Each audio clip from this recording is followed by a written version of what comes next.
왜 그래. 네. 아, 그러네요. 아무튼 아까 오프닝에서 제가 들려드리려고 했던 이야기부터 좀 드릴게요. 요즘 계속해서 박근혜 대통령께서 가장 기분 나빠하고 계시는 게 뭐 미래창조학부 장관 후보였던 김종훈 후보자가 뭐 미국으로 돌아가신 것도 뭐 문제긴 하지만요. 사퇴를 하신 것도 기분 나쁘셨겠지만 일단은 지금 정부 조직법 개정안이 계속해서 표류하고 있는 상태라는 것이 박근혜 대통령의 심기를 가장 거스르는 부분이 아닐까 싶습니다. 이거 뭐 아무리 밀어붙이려고 해도 안 되니까 이거 왜 직권상정을 해야지 막 이런 분위기예요. 근데 웃긴 건 지금 이게 생각하시는 분도 계실 거예요. 어젠가요? 어젠가? 이한구 원내대표가 뭐 또 직권상정 한다고 또 뭐 직권상정을 해야 된다고 또 이런 얘기 하시기도 했어요. 근데 기억하시려나 모르겠는데 어제군요, 어제. 아, 이한구 원내대표뿐만이 아니고요. 황우여 대표. 네. 이한구 원내대표는 여야 양당의 원내대표가 정부 조직 개편과 관련한 법률을 원안대로 국회의장에게 직권 상정하도록 요청하자. 막 이렇게 이제 민주통합당에 제안을 했었어요. 그러니까 정부 조직법 직권 상정하자. 뭔 소리야? 이거 민주당이 합의를 안 해주고 있는데 뭘 직권 상정하자고 난리. 네, 뭐 그런 이야기를 했어요. 그리고 황우여 대표 역시도 이제 직권상정을 못하는 것에 대해서 굉장히 분노하면서 직권상정 해야 되는데 안타까워서 막 직권상정 해야 되는데 뭐 이런 이야기를 하셨다 그래요. 그래서 이걸 합의가 안 되고 정부 조직법이 계속해서 합의가 안 되는 게 아니라 뭐라 그랬대지 새누리당이 뭔가 아무것도 내려놓지 않은 채 그냥 박근혜 대통령께서 원하시는 대로 밀어붙이려고 하는 거잖아요. 민주당 너네 들을래 안 들을래? 안 들으니까 밀어붙여야 되는데 이걸 못 밀어붙여가지고 막 속이 답답하고 이런 거죠. 근데 그 오해하시는 분들이 계실 것 같은데 지금 새누리당이 나름대로 다들 뭐 아시겠지만 과반 의석을 차지하고 있어요. 그죠? 과반 의석을 이미 갖고 계신데 그러면 예전 같았으면 벌써 직권상정을 한 것도 남았죠. 아니 뭐 새누리당의 날치기 우리가 한두 번 보나요? 그죠? 그런데 왜 안 하지? 생각하실 수도 있는데요. 이 모든 것이 전부 국회 선진화법 때문이다 라는 겁니다. 아시겠죠? 국회 선진화법이요. 지난해 이제 만들면서 산정 기준을 50% 찬성해서 60% 찬성으로 바꾼 겁니다. 국회 선진화법이요. 60%는 찬성을 해야지만 직권상정할 수 있도록 바꾼 거죠. 그래서 지금 단독 처리, 직권상정으로 단독 처리를 하려면 179석이 필요하다고 합니다. 직권상정을 못하는 거죠, 새누리당이. 그래서 참 어처구니가 없죠. 이게 아니 근데 웃긴 건 이 국회 선진화법을 새누리당이 만들었다는 거예요. 웃기죠. 대체 왜 그랬을까 싶은데요. 그때 사실 지난해 18대 국회 종료를 앞두고요. 지난해 5월 국회 내 폭력과 날치기 처리를 막자. 뭐 이런 의견으로 국회의장의 직권상정을 제한하는 내용으로 여야가 합의를 했던 겁니다. 이게 그때 이제 워낙 날치기 이런 것 때문에 말이 많다 보니까 새누리당이 얼마나 또 욕을 먹었습니까? 그러다 보니까 뭔가 좀 자기들이 이게 좀 제대로 할 것처럼 우리 이렇게 뭐 하겠다 이런 식으로 이제 했던 거죠. 이런 문제가 걸릴 줄은 몰랐겠죠. 그럼요. 뭐 179석쯤은 우리가 할 수 있다 이렇게 생각을 했을까요? 몰라요. 지금 현재 새누리당이 152석입니다. 한 27석이 모자란 거죠. 아따, 네, 안 되겠다. 네.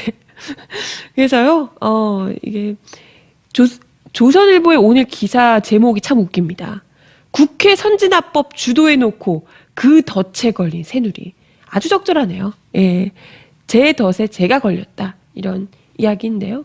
딴에는 뭐, 날치기 국회에 오명을 싣겠다고 의욕적으로 나름대로, 우리 날치기 국회 이거 안 한다, 우리 그런 애도 아니다. 앞으로 절대 안 하겠다. 라고 하면서 도입을 했는데, 오히려 자기들이 그 덫에 걸려서, 네. 정부 조직법, 그냥 날치기 해버리고 싶은데, 날치기를 못하고 있더라. 아, 날치기 할래! 이러고 있는데, 이제 못하고 있어요. 그래서 이한구 원내대표가 그런 얘기도 하는 겁니다. 민주당한테 같이. 옛날 같았으면 민주당 의견 듣지도 않고 그냥 날치기를 직권상정 이렇게 바로 올렸을 텐데, 그거 못하고, 민주당이 몇 석은 어쨌건 27석 이상은 합의를 해줘야만 직권상정을 할 수 있는 거잖아요. 그러니까 민주당한테, 직권상정하자. 응? 직권상정 해줘. 이야기를 하고 있는 거예요. 완전 웃기죠. 어처구니가 없습니다. 근데 지금 그것 때문에 또 이한구 아니죠. 황우여 원내대표는 아니면 황우여 대표는 헷갈려. 황우여 대표는 계속해서 뭐 이제 국회 선진화법을 직접 처리하는 것을 주도하기도 했었음에도 불구하고 참 무슨 이 선진화법 관련해서 아예 그러니까 직권상정을 하자는 말이 안 되니까 국회 선진화법을 뜯어 고쳐야 된다. 이런 이야기까지 새누리당에서 나오고 있는 겁니다. 역시 법이 걸리면 법이 내가 하고자 하는 길에 걸림돌이 되면 그 법을 고치리라는 유신 시절의 마인드와 아주 일맥상통하는 국회 선진화법 그냥 이제 체면 세우겠다고 만들어 놓고 자기들이 이게 걸리는 거야. 걸리니까 그냥 이건 바꾸자 그러면 국회 선진화법을 이런 식으로 이야기를 하고 있습니다. 그래서 지금 새누리당 내부에서도 국회 선진화법을 추진했던 인사들과 그게 반대했던 인사들 사이에 불협화음이 또 일고 있대요. 심재철 최고위원 뭐 이런 이야기를 했대요. 선진화라는 거짓말로 불식된 국회 선진화법 때문에 우려했던 식물국회, 식물정부가 드디어 현실화되기 시작했다.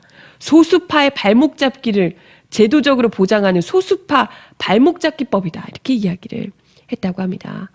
소수파라고 치기에는 좀 많지 않나요? 그렇잖아.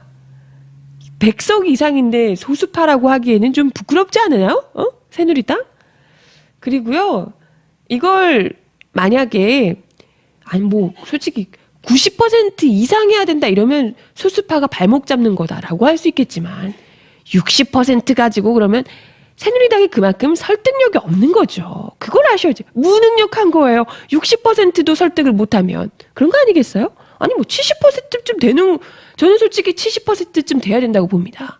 근데 고장 60% 설득을 못 해가지고 소수파가 발목 잡고 있다 이런 얘기하는 거 너무 무능력함을 스스로 보여주는 게 아닌가 이런 생각이 드는데요.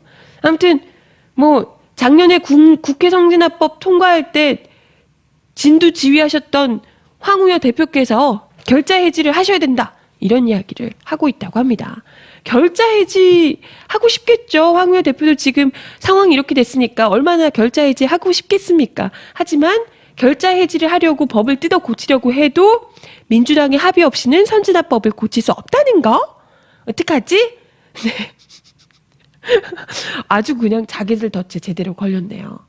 네. 수정도 못한다고 하네요. 그래서 이렇게 되면 결국은 대통령이 이 야당의 의견에 귀를 기울이면서 야당의 의견을 일부 수렴을 하면서 합의를 거쳐서 이렇게 할 수밖에 없다는 겁니다.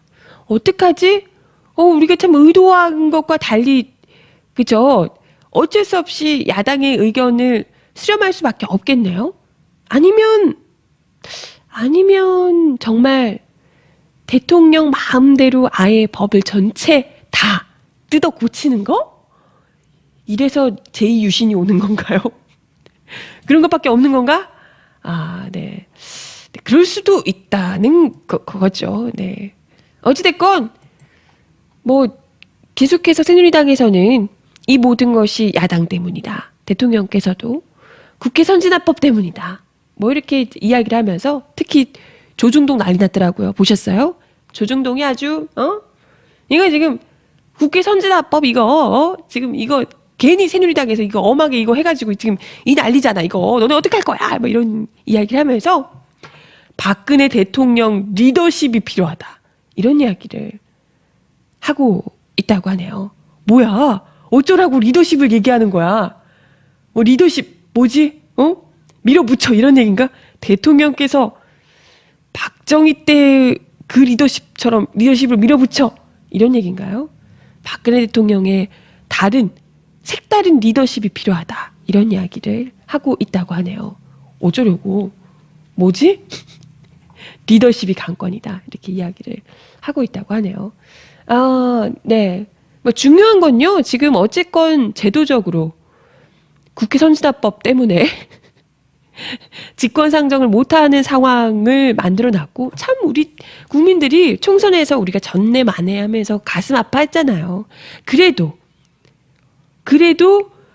179석을 넘지 않아서 이전에 우리 이명박 정부 때 얼마나 황당한 일들 많이 겪었습니까? 날치기로 그냥 다 통과시켰잖아요. 한미FTA도 그랬고 언론학법도 그랬고.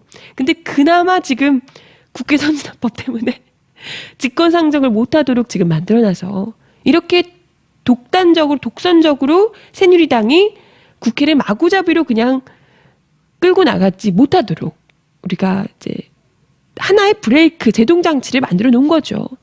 그나마 참 다행입니다. 그렇다면 야당에서 괜히 이런 새누리당의 그 공작 있잖아요. 니들이 발목 잡고 있다 이런 얘기 하는데 진짜 발목 잡는 건 새누리당이잖아요. 지금 말도 안 되는 얘기를 하고 있는 거니까요. 그런 것에 연연하지 말고 제발 민주당이요. 민주당이 또 이렇게 시간이 오래가고 또 막 끌고 좀 분위기가 안 좋아진다 싶으면 또 눈치 보면서 슬쩍 발 빼고 이러는 경향이 있는데요. 제발 그러지 말고 끝까지 네. 이 좀 사람이 이랬다가 저랬다고 하면 오히려 더 지지도를 떨어뜨리는 법입니다. 그럼요. 확실하게 야당이요. 네. 제1야당다운 입장을 확실하게 보여주시고 될까? 걱정이긴 합니다만은 네. 정부조직법부터 시작해서 이런 지금 또 인사청문회 오늘까지죠? 오늘까지 하는 인사청문회까지 확실하게 칼을 갈아서 네, 보여주시길 기대하겠습니다. 네, 참 우습게 됐는데요. 아니 우리가 의도한 건 아닌데 국회 선진화법 덱딜 했잖아. 새누리당 그죠? 황우여 대표께서 아주 그냥 손가락을 깨물고 싶으시겠어요. 참 누가 그랬나 뭐? 네, 아주 훌륭하세요. 잘하셨다고 박수를 치고 싶네요. 그죠? 네. 신청곡으로 코요태 Y 듣고 다른 이야기 나눠볼게요.